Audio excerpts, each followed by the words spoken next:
And we're back to our hit show, The Secrets to a Spotless Home.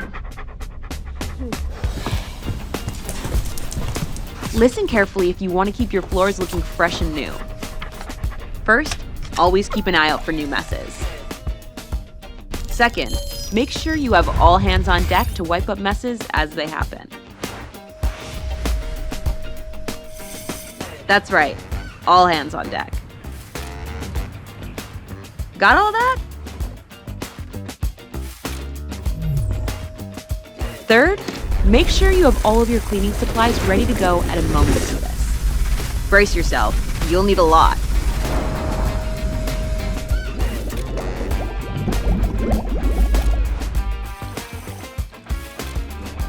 Fourth, create a rigorous cleaning schedule and stick to it.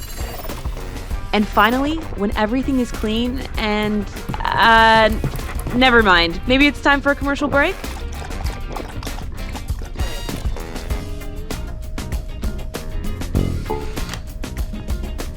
And we're back.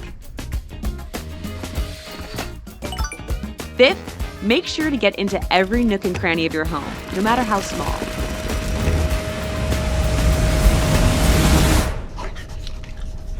Last but not least, do not leave anything on the floor, otherwise it will make cleaning up an even bigger hassle. Got all that? Just follow these simple rules and you'll be on your way to a cleaner home in no time.